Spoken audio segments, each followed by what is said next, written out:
Server ശേഷി വർദ്ധിപ്പിക്കാതെ ration card mustering പുനരാരംഭിക്കുന്നു.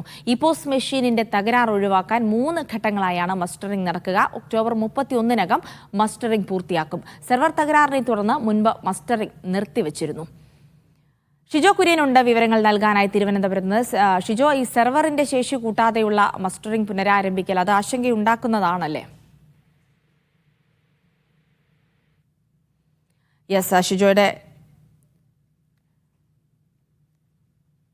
Shijo കുര്യനുണ്ട് വിവരങ്ങൾ നൽകാനായി. ഷിജോ, അതായത് റേഷൻ കാർഡ് മസ്റ്ററിംഗ് പുനരാരംഭിക്കുമ്പോൾ സെർവർ ശേഷി വർദ്ധിപ്പിച്ചിട്ടില്ല എന്നുള്ളത് ആശങ്കയ്ക്കിടയാക്കുന്നു അല്ലേ? ജിൻസി, അത് തന്നെയാണ് ഇതിലെ പ്രശ്നവും. കാരണം ഇപോസ് മെഷീന്റെ സെർവർ സാങ്കേതിക തകരാർ ഇതുവരെ പരിഹരിക്കാൻ കഴിഞ്ഞിട്ടില്ല. അതിനിടയിലാണ് സംസ്ഥാനത്ത് വീണ്ടും റേഷൻ കാർഡ് മസ്റ്ററിംഗ് പുനരാരംഭിക്കുന്നത്.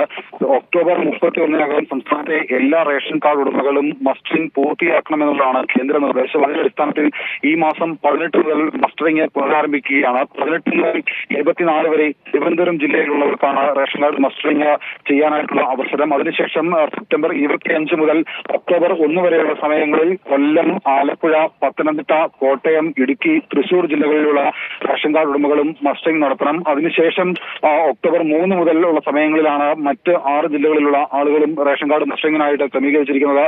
അംഗൻവാടികൾ, സ്കൂളുകൾ ഇങ്ങനെയുള്ള പ്രത്യേക സ്ഥലങ്ങൾ തിരഞ്ഞെടുത്തായിരിക്കും റേഷൻ കാർഡ് മസ്റ്ററിംഗുള്ള ക്രമീകരണം നടത്തുക. റേഷൻ വിതരണം തടസ്സപ്പെടാത്ത രീതിയിൽ റേഷൻ കാർഡ് മസ്റ്ററിംഗ് നടത്താനാണ് ഇപ്പോൾ സർക്കാർ ആലോചിക്കുന്നത്. അതേസമയം റേഷൻ വ്യാപാരികൾക്ക് ഇത് സംബന്ധിച്ച വലിയ ആശങ്കയുണ്ട്. കാരണം റേഷൻ കാർഡ് മസ്റ്ററിംഗും റേഷൻ വിതരണവും ഇപോസ് വഴിയായതിനാൽ സെർവർ ശേഷി വർദ്ധിപ്പിക്കാതെ ഒരു തരത്തിലും മസ്റ്ററിംഗ് സാധ്യമാകില്ല എന്നാണ് റേഷൻ കാർഡ് വ്യാപാരികൾ പറയുന്നത്.